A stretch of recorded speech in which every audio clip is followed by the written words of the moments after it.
बात का मुंह तोड़ जवाब दिया। खबरदार, तुम होश में तो हो? तुम जानती भी हो तुम किससे बात कर रही हो? इसका हुलिया देखकर साफ पता चल रहा है ये कोई ऐरा गहरा सड़क छाप लड़का है। कैसा वक्त आ गया है, अब कोई भी नाली का कीड़ा अपने आप को योद्धा समझने लगता है और ड्रैगन पकड़ने अग्नि पर्वत पर चला आता है। अपनी जुबान को लगाम दो। ये नवांगन साम्राज्य के भावी महाराज क्षितिज है। अगर तुमने एक और शब्द क्षितिज के लिए कहा तो अंजाम अच्छा नहीं होगा। क्या कहा? नावांगन साम्राज्य, जिसे 1 साल पहले 2 अग्नि ड्रैगन्स ने जलाकर खाक कर दिया था। सुना था पूरा खानदान उस आग में जल गया, तो तुम दोनों कैसे बच गए?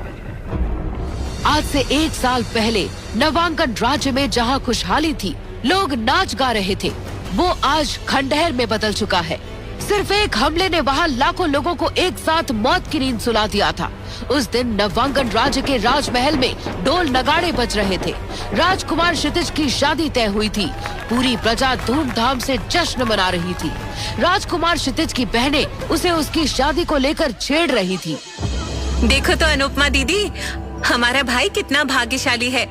उसके लिए प्राणधारा राज्य के राजकुमारी को चुना गया है। तुझे पता है सरोजा, वो राजकुमारी इतनी खूबसूरत है मानो स्वर्ग से अप्सरा उतर आई हो। तभी क्षितिज की सबसे छोटी बहन मीनाक्षी बोली, तो हमारा भाई किसी से कम है क्या?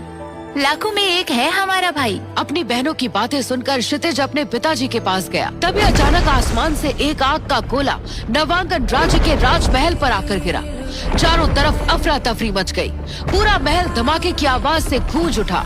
जहां अभी तक हंसी की आवाजें गूंज रही थी, वहां अचानक मातम छा गया। क्षितिज ने पीछे मुड़कर देखा तो उसकी बहनें जो कुछ ही सेकंड पहले उससे बातें कर रही थी, वो खून में लथपथ पड़ी थी। क्षितिज जोर से चिल्लाया, सरोजा दीदी उठिए, मीनाक्षी मेरी बहन, आंखें खोलो। अनुपमा दी कुछ तो बोलिए। तभी क्षितिज को जोर से चिल्लाने की आवाज आई। उसने अपने सामने तलवार के साथ अपने पिता महाराज नरसिंह को आते हुए देखा।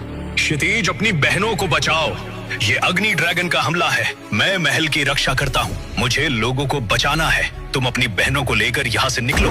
पिताजी, मैं आपको अकेले छोड़कर यहाँ से नहीं जाऊंगा। क्षितिज डरकर भागने वालों में से नहीं था। उसने फुर्ती से अपना भाला उठाया और ड्रैगन की तरफ फेंका, जिसके बाद वो ड्रैगन और गुस्से में आ गए। उन्होंने क्षितिज की तरफ मुंह से एक एक आग का गोला फेंका।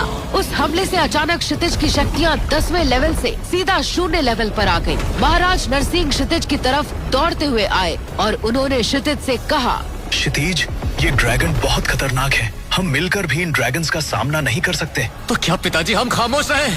नहीं क्षितिज, इनसे बदला लेने के लिए तुम्हें भी ड्रैगन हासिल करना होगा, लेकिन उससे पहले तुम्हें